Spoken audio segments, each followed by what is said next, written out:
The sources from Memphis are saying that Blac Youngsta, he's been working close with MPD and the feds. He's about to get ready to tell on Yo Gotti. Ever since Blac Youngsta quit and left CMG, it's basically been up in the air whether he's going to tell on Yo Gotti and Goon and Moneybagg Yo, because they all separated. Blac Youngsta knows that a lot of his people, his homies, got caught up for this. Shondell Barnett was the getaway driver, and he was Blac Youngsta's best friend the whole entire time. So Youngsta, he knows that he's been on the radar ever since he's the one that turned himself in for the 100 shots when they tried to hit up Dolph the first time. And ever since then, the feds knew he was connected to Yo Gotti, and they've been keeping tabs on both of them ever since. They know Blac Youngsta tried to hit up Young Dolph because Yo Gotti paid him to do it, because nobody else would do it for free. And so they made a connection that Yo Gotti brought Blac Youngsta in the CMG to basically put him into the street beef and have him try to go out there and do something to Dolph, because Yo Gotti didn't want to have to be caught for this and didn't have to want to move a muscle. He didn't want to put that work in the streets. And so this is what it all comes back to. Now they have a case on Blac Youngsta, and they went up to him and said, hey, we know who did this to your brother. We know who took your brother out. Because remember, Blac Youngsta's 3 brothers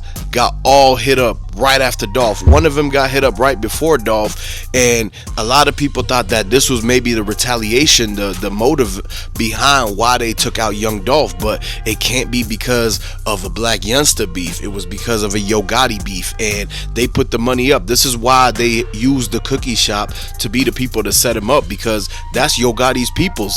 Makita's Raven and all of them, they've been trying to work for Yo Gotti, so who's to say they don't already work for him, or that this is their chance to try to do what it is, do what they need to do to impress Yo Gotti. And so they put all tabs on Blac Youngsta. Now they pulled up to him and they asking him how it all went down, because they subpoenaed Blac Youngsta, and if he doesn't go in and talk to them, he's gonna go under indictment for the Young Dolph trial, because they're gonna get every single person that was involved in this, including Yo Gotti and Moneybagg Yo. That's the crazy thing about this. That's why Yo Gotti and Moneybagg Yo are scrambling and scraping to try to find a way to do more shows and get more bread so that they could pay off these lawyers, because they know this Young Dolph trial is about to start.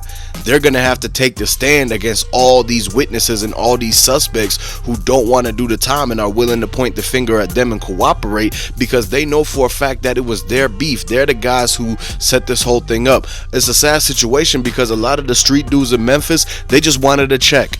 They just wanted to get a little bit of money to take care of what they needed to take care of, their kids, families. They want to put food on the table and the roof over people's heads. And so they took the first handout that came there, and that was to find out where Young Dolph location was going to be.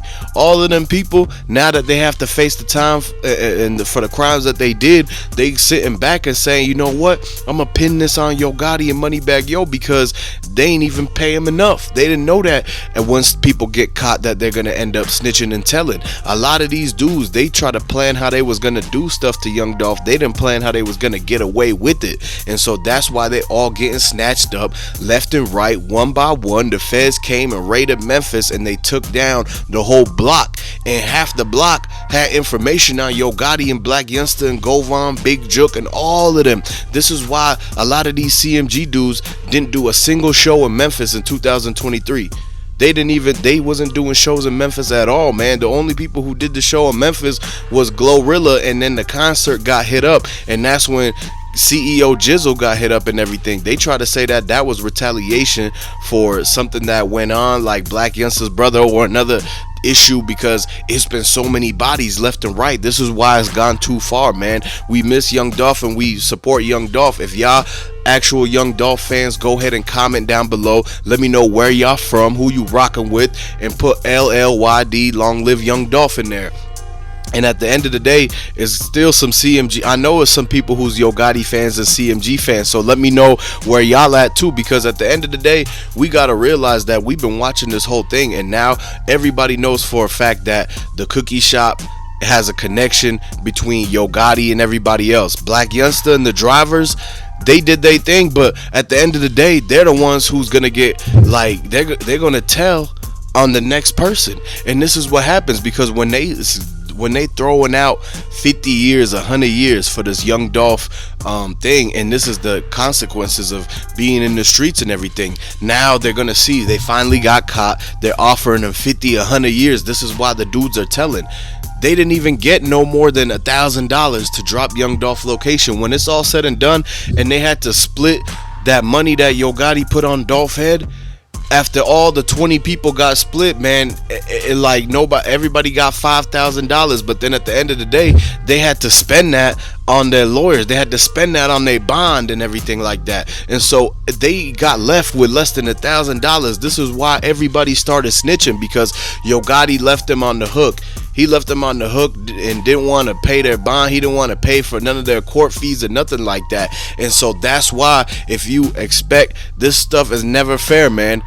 Somebody, a boss man, a big dog could be like, yeah, go do this for me, go do that. But then when you get caught, they're nowhere to be found. They're nowhere to help you. Yo Gotti didn't put any money on their commissary. He didn't put nothing on Govon's books. He didn't even get him a Slim Jim or nothing like that. This is why when Govon got the chance to cooperate, and he told on Yo Gotti and Bigjook to be able to get out on the bond, because they were pinning him as the mastermind.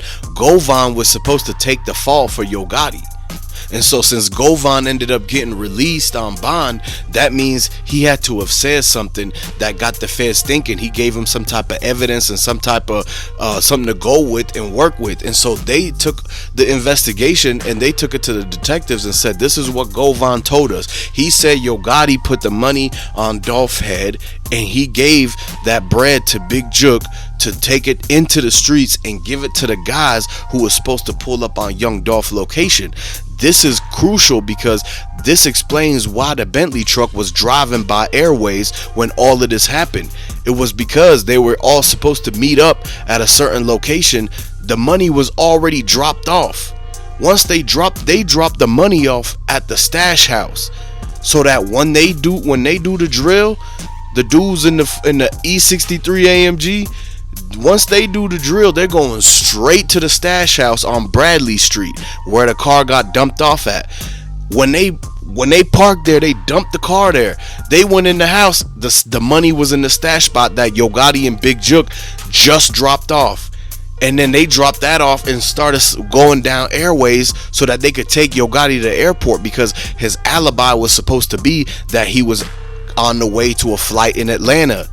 And so this is what they figured out. This is what Govon told the feds, and this is what they're scared Blac Youngsta is gonna say, because Blac Youngsta, he was in that Bentley truck, and so he's one of the witnesses. If Blac Youngsta corroborates the story with how Govon Hernandez said it and the information they already got from Bigjook, then that leaves Moneybagg Yo and Yo Gotti on the chopping block, on the hot seat, because now that's why they're being implicated in this whole entire situation, man. And it's getting crazier and crazier. So make sure y'all subscribe to get the full story.